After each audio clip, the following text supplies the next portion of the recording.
आप दोनों रहेंगे प्लीज। पहले टॉस जीतने वाले कैप्टन दिल की गहराइयों से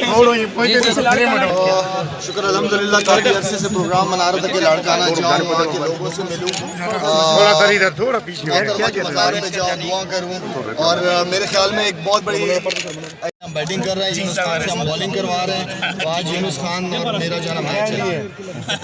यूनुस खान आप क्या कहना चाहें? रज़ाक भाई माशाल्लाह दोनों से कमेंट लेंगे। पहले रज़ाक भाई जी, अब्दुल रज़ाक भाई आप क्या कहते हैं मैच के मुताबिक? मोबाइल होल्डिंग करता हुआ सोहेल खान, तारीफ करनी होगी यहाँ पर।